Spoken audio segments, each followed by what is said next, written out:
Welcome to the Emergence Speaker Series. I'm your host, Marina Orms, and I am chatting with some wonderful guests in this series about the Neptune-Saturn conjunction on February 20th, 2026.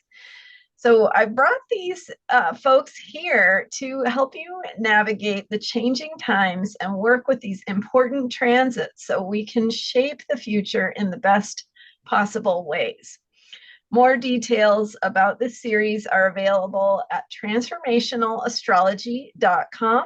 You can sign up there for a free account and get early viewing access to each guest speaker's video, as well as being notified when they're available. So Transformational Astrology is also where you can see all of the videos in one place, which is very handy to see what you want to look at.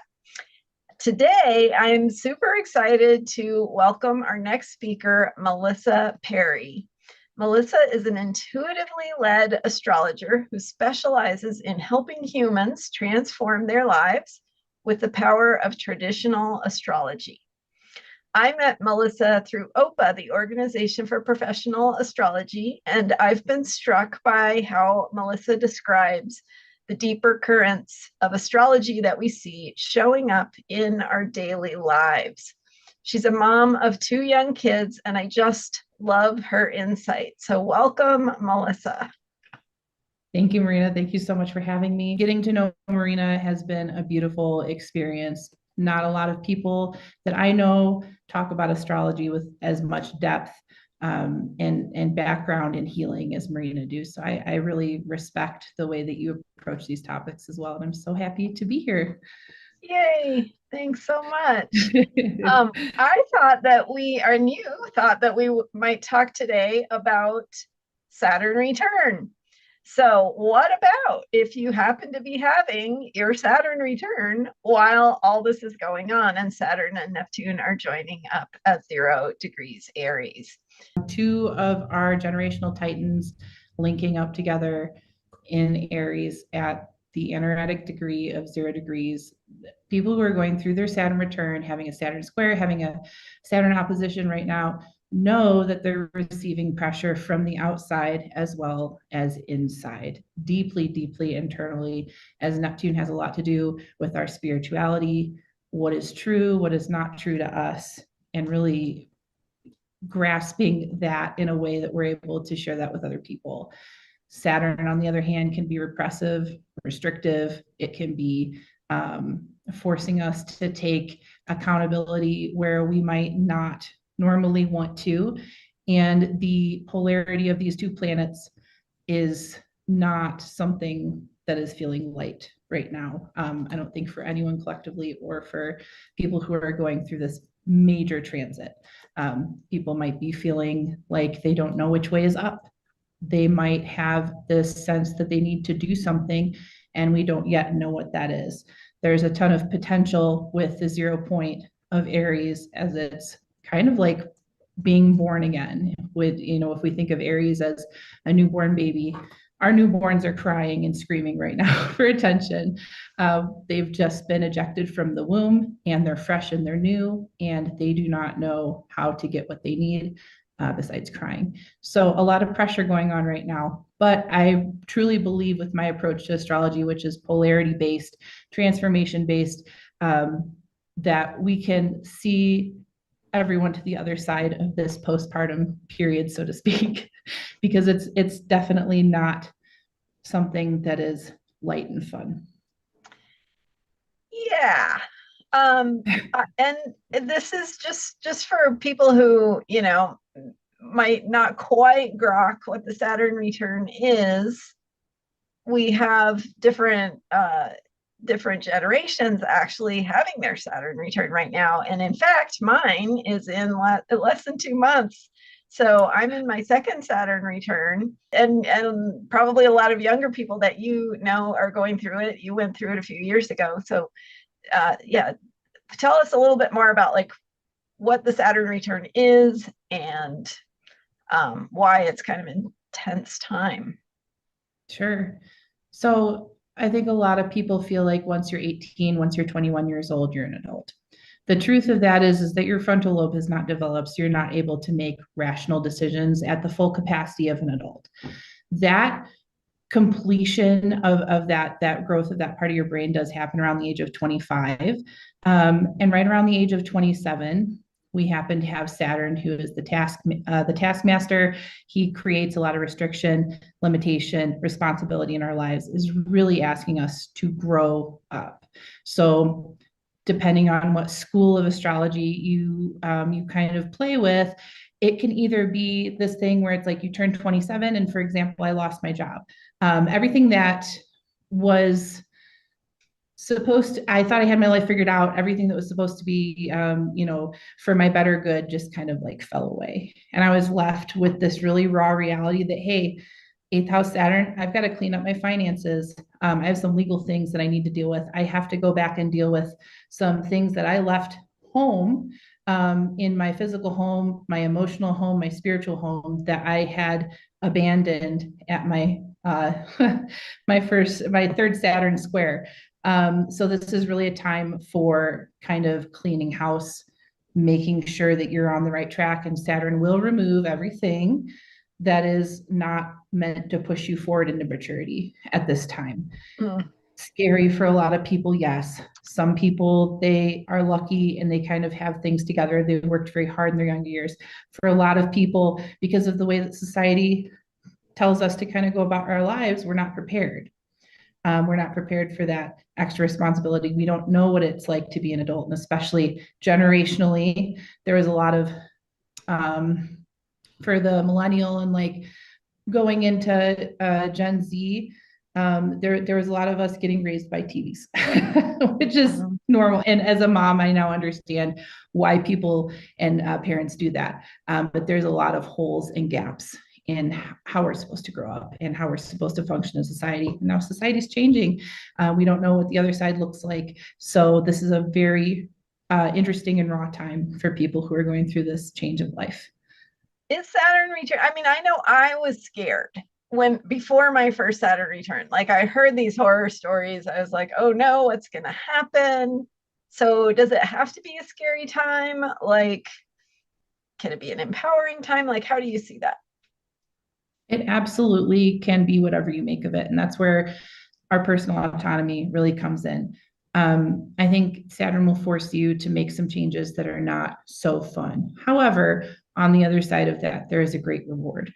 You can look back and now like, oh, I understand why that happened now. And look what I have now. I was praying for this life before, and Saturn showed me the way, showed me the path and how to get that and then maintain that, because we can be given gifts. How are we maintaining those things?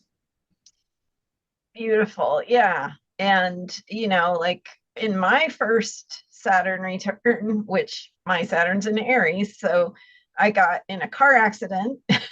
And then immediately after that, I got married. And while I was going through all of that, I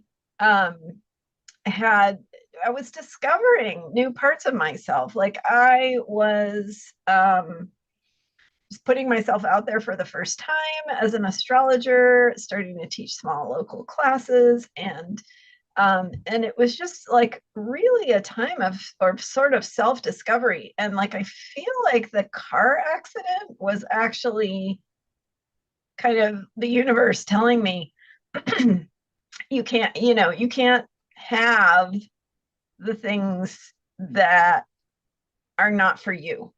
It's like I was trying to fit myself into a box and thinking I had to do things a certain way to be safe. And the universe was like, no, you're going to do these other things that are kind of scary, but also much more powerful for you personally. And that's Marina, that's such a beautiful way to frame something as devastating as a car accident. That's not something that it's like, oh, well, everything happens for a reason. You were very injured, but, life goes on. Saturn puts those events in our life to stop us in our tracks. And that's not to say that you deserved that or you earned that in any way, or that was your karma. I really don't like the idea that Saturn is karma, because I think karma in itself is very misunderstood. And how can we learn the lesson that it was put in our life to teach Totally. us. Yeah, that's beautiful. Yeah, and astrology really helped me to see it that way too. And that's the power that astrology can have. And um, so how would you say, how would you talk to people who are having their Saturn return right now? In my sessions, I'm a coach first and an astrologer second. So how are you doing? Are you okay? What's going on in your life that you love? What's going on in your life that is not so great? How can I put that on a polarity and help you see that these two things are related? I really need you to look at where you can put in a little bit more effort. And I also need you to congratulate yourself in the ways that you've let things go and try to see the frame of that as being, okay, that wasn't supporting me. Pulling that forward into my life would have drained me. Even though I really thought I had it all figured out, we always have to be recreating ourselves. We always have to be reassessing. And that's part of being a mature person, is understanding when things are working and getting rid of them when they're not.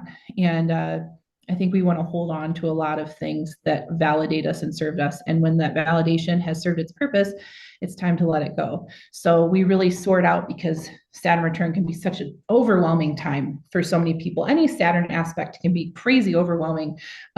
We have to kind of separate the wheat from the chaff.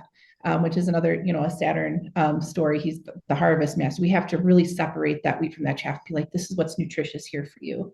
And it probably doesn't taste very good. This is blowing away in the wind, and look at how easy it is to blow away when we just separated it. And I really try to help people see kind of like, what's the nutrition in this situation right now. Beautiful. Beautiful. And then, so how about the Neptune part of it?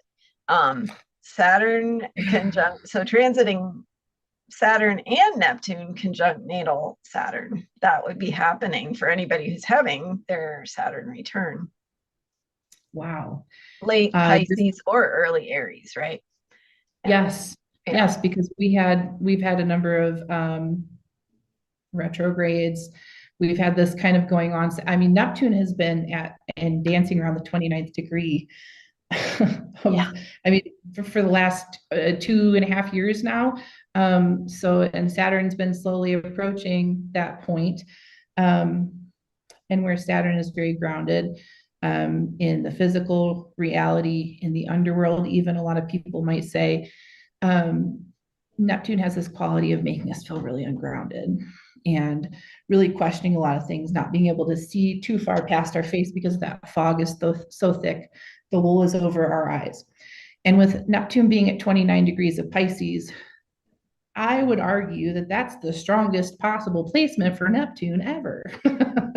I mean, how much more Neptunian does it get? And I think that when we have that conjunction finally at the 0 point of Aries, that we're going to see just how much has been eluded, how much we've not been able to see. So for people going through their Saturn return or something where they're trying to really ground into reality and ground into who they are as a person, as an adult, or even, coming into that second later part of life, Neptune adds this quality of like, are you doing the right thing? Are you though? Like, I don't know. Are you? It feels like a little bit of a trickster energy. At the same time, we can go either way with the polarity of Neptune. We can go to the polarity of like, I'm going to avoid this, and I'm going to put maybe drugs, alcohol addiction, scrolling, food, whatever it may be, and I can avoid it effectively through this. Or I can dive deep into my spirituality and understand at the depth of who I am what really is my personal truth. Saturn's going to help Neptune do that. Neptune is going to put up a fight. if you're listening, right? Yes. Yeah, will You help have it. to be tuned in. Yes. Yeah, yeah. And so we're talking about age groups, right? Because Saturn has a 29-year cycle, 28 to 30 about. And so it varies a little bit, like it's not an exact age depending on on retrogrades and things. But so what would you say is like the difference between someone in the younger generation going through their first Saturn return versus a second or even a third Saturn return? I would expect for someone who's nearing 60 that there might be similar flavors and elements from that first Saturn return, that hopefully we've been able to maintain that lesson since our 30s. Hopefully we've been conscious of, Saturn can cause a lot of hurt and pain, and sometimes, unfortunately, and this is the reality, especially of the Pluto and Scorpio generation, that we remember that pain. We remember that pain more than the good times. That's why marketing is the way it is, and we're really like focused on those pain points. I don't like it. Nobody likes that about marketing, but people are going to buy a way out of their pain more so than they're going to, do something just to feel good. Saturn is so tough on us so that we remember as we age that maturity is still a part of our life. We don't get to slack off. We don't get to go back to the way things were and get complacent again. You're going to be learning that second lesson, very difficult. It's going to be much more difficult this second time around, because what I see with Saturn being Chronos, which is, he's a timekeeper also, right? And the clock is always ticking. You're always getting older. There's always that awareness of age. He's watching. I know that sounds so crazy, but he wants to make sure that you've held up your end of the bargain for all the gifts that kind of he's helped you evolve into. So for someone going through their second Saturn return, easier if you've maintained, maybe some difficult lessons if you haven't. I think specifically for people, and especially people into astrology, it's one of the gifts of astrology is understanding that second time around. First time around, you're kind of green. Yeah. This is the first time, and you might have those repeating themes and patterns from your squares and your oppositions, but most of the people, going through that second one, they have a pretty firm grip. They're like, they can kind of pick out, oh, I remember, I remember when I was 30, this happened. And it's interesting that this theme is coming up again. Really a good proof for astrology too. Yeah, you definitely keep learning and growing. And Saturn is kind of that function of how we learn and grow and mature and where those lessons are. And what I think is so interesting is that we have Neptune together with Saturn, and they are so opposite. Energetically, Saturn is about the very serious, very real limits and lessons and our own limitations, physical and otherwise. And then you've got Neptune that just is the great dissolver.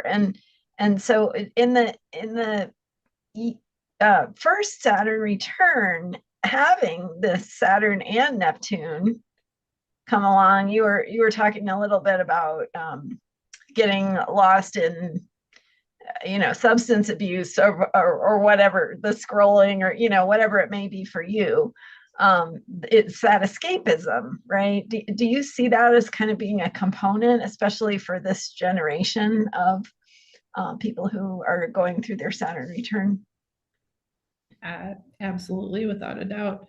There is a noticeable difference, and I think it has a lot to do with technology and how present we are in our lives and how present our parents are in our lives, where it's very easy to avoid the hard things. It's hard, it's painful, I don't want to do it, so I'm just gonna sweep it under the rug. Very easy when we have phones in our hands to just like, not gonna deal with that. Totally right. You can kind of rage against the algorithm or whatever is showing up on your feed without actually doing anything. And that seems like a very important lesson for us in this moment. For me, I think, I talk about this is not a time to be putting that blanket over your head. And of course, that's more my generation, like, right? We're not thinking about scrolling. I mean, we are now, but But we didn't have our first Saturn return.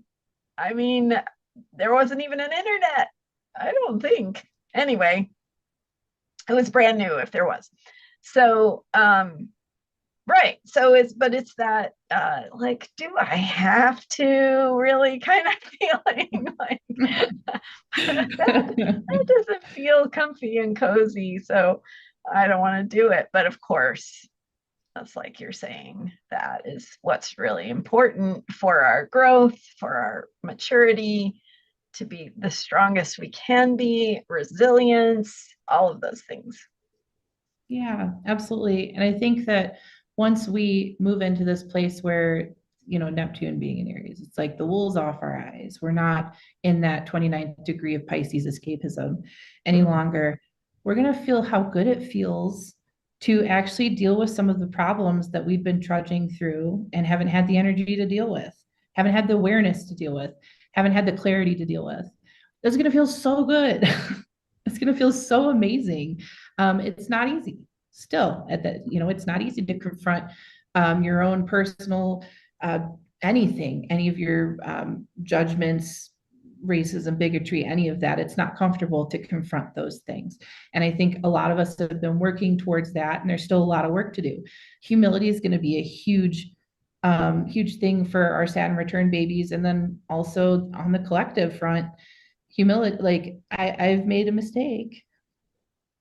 I've made a mistake. And I've chosen to see a falsehood instead of a truth. And it's time to make good on that for the good of, well, Pluto and Aquarius, the collective. We have to. We can't not. We can't not at this point. And I really think that this millennial Gen Z kind of cusp that we're on right now that are having their Saturn returns are going to be integral in this turnover and roll over into a better world. They take no BS from anyone. They are not about that. They do what's best for them. And I think that that's okay. I think that's okay in this situation. I think they have a special perspective that a lot of us don't. So I really am passionate about leading this specific age group through this process so that they know what's going on. Neptune, Neptune conceals so much. So totally. Yeah, totally. And after 15 years of Neptune being in Pisces, we don't even remember what the truth is anymore, right? So I love what you're saying about how we need to be honest about what's going on below the surface, and how we've all, I think it was Celeste actually in this series who said, we've all been manipulated. And so instead of pushing it away as somebody else's problem, seeing how each of us has a responsibility, Saturn, and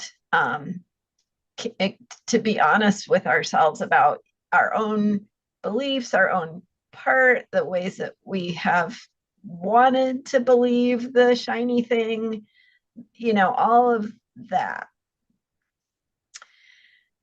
Yeah. So much. There's so much growth to be had just right now. And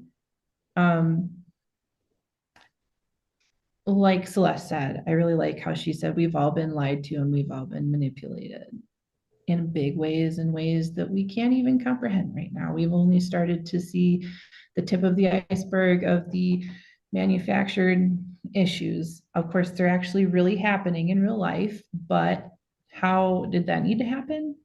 Was that power and control over the masses, Pluto and Aquarius? And that's where that polarity of all of these planets we really need to look at. It's not about going to the highest frequency polarity of, everyone's completely and totally equal, and there's no difference between me and the next person. I think that over the next thousands of years we'll get there. But for right now, we need to be looking at, hey, there's some inequality, and how do we slowly move the needle away from this mass control over the masses, which is Pluto and Aquarius on that lower frequency, just by design, by definition. That's what's going on. And I think part of the manipulation is that the powers that be know these things, and they drive that lower frequency to manipulate us. So and yeah. So accepting maybe that. having your Saturn return in the middle of this means you have a special role to play in helping to redirect. I really do think certain signatures, and I want to be careful, like, as I say this and how I say this, because it's not to create superiority or anything like that, but there are definitely certain signatures and astrological signatures that have been oppressed on purpose. Saturn and Neptune, obviously, right now, you can look at these kids are coming of age, and this is what's going on. We could have avoided all of this, and this is what's going on. Another generation that I feel like has been targeted is the Capricorn stellium generation, which I'm a part of. They told us the world was going to end when we graduated college. They ruined the job market for us when we graduated high school. They drove up gas prices when, and they traumatized us with 9/11. And this, I think we're going to find out that a lot of these things aren't so conspiratorial as we thought that they were. But I think that specific generation, and now this generation that's going through their Saturn return, their first Saturn return right now, are going to be integral in sorting all of this out, because we've come to a point where we have to. They're not going to do it for us. We have to do it for ourselves. So for someone who is this is their reality right now, somebody who's in the middle of their Saturn return, what's like one or two things that they can do to make sure that they're in alignment with the positive side of bringing about healing and change in the right ways? I love that. That's a great question. That's where we're getting at. How do we fix this? How do we move forward? There's three elements going on right now that I think are really important. There's the 0 point of Aries and the Aries Libra axis, where we're looking at how we relate to others. What do we allow to happen to us in relationships? How are we showing up in our relationships? And then we have Aries, which can be impulsive, and it can be my way or the highway. There's a lot of good qualities too, but if we're sitting in those lower frequency polarities of both of those signs, we can certainly kind of try to inch towards the middle ground, which is where all the lines cross in the chart. And I really believe when I teach, I tell people this is you in the middle. And these are all of the energies that are cutting through you and informing your reality. So how do we go from being impulsive and kind of self-centered, right? And how do we move towards standing up for people? How do we move towards, being kind of like the leader? How do we use that impulsivity to make better decisions? Because it's not going away. That polarity and that side of the polarity, it's never going to go away. How do we balance that?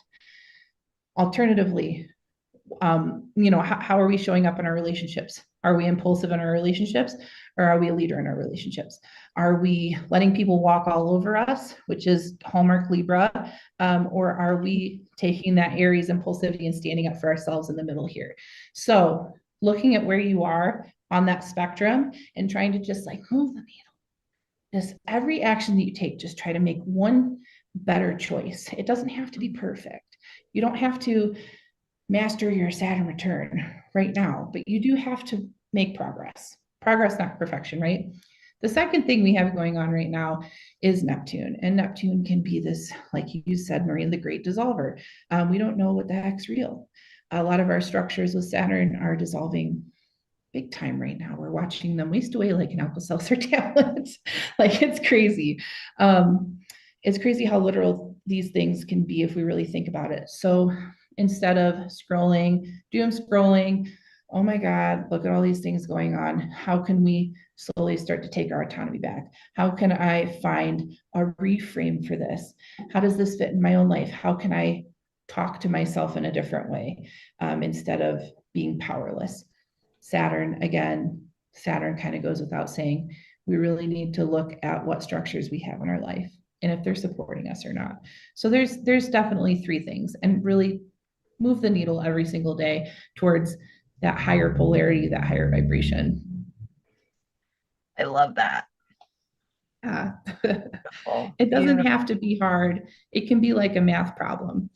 And that's the kind of the way I try to look at things, is like, this is just a big algebra equation in your chart. And so how can we just tweak things to make them work better for you? Beautiful. Yeah. Beautiful. So I just want to recap what you just said, because it's really powerful. So to work with that, and when you're talking about the Aries Libra axis, what you're saying is when Aries is activated, for instance, if you have Saturn in early Aries or very late Pisces, it's also activating the polarity, which in the case of Aries is Libra. So how are you getting that right to be in the autonomy and leadership of Aries, but also healthy with appropriate balance in relationships? Yes.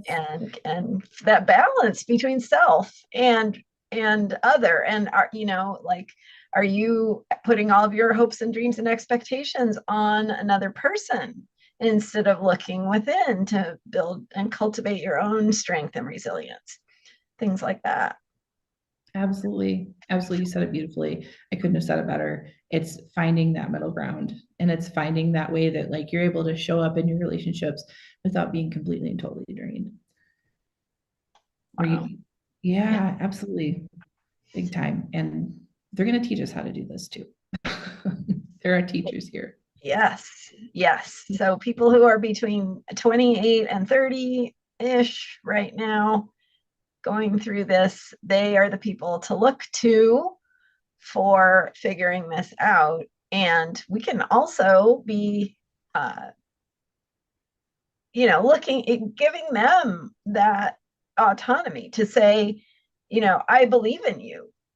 I think you've got this. You have the strength, and we're counting on you, not in a pressury way, but in a like, I believe in you kind of way. Absolutely. Yeah. And I think with Saturn and Aries too, there can be a repression of all of that raw energy. So I love how you explained that in a way like we're encouraging that, encouraging them to step into that power that maybe they didn't really like even realize that they had, or was repressed, or they were told was bad, or you're to this, you're to that. There's a big element of that there too. Yeah. Absolutely. Yeah. Yeah. And it's hard to believe in yourself when you've grown up with all of this reality confusion going on around you. Oh my goodness. Yeah, and then for those of us who are 58 to 60 and going through this the second time, you're stepping up into another level of maturity and becoming the teachers and the wise people, and we can offer our life experience to say, here's what we've learned, here's how we can show up and be here for the believing in ourselves and bringing about the changes we want to see. Yeah. Beautiful. I love it. I love it. Awesome. Anything else you want to share or add? I think I think that we really put a lot of stock and weight into kind of what's happening right now. And I think that that's okay. I think it's okay to be really heavily focused on what's wrong with our society right now. I think that there's an important caveat to that, and that we step back when we're feeling drained, that we step back when we're feeling like we can't go on, and let others lead the fight when they're feeling a little bit stronger. I think it's going to be an entire collective fight. And my prayer and hope to just the collective is that we're all able to unite against this and put away all of our divisions. And those are polarities as well. All the different ways that we've been separated. Why do we have to have two of everything? Is it that important that we show our individuality so strongly? Or is it more important that our neighbor is fed and cared for? Is it more important that we're living a life that we're excited to wake up to in the morning? And that's going to take some work. That's going to take some work. So we have a lot of work ahead of us. Yep.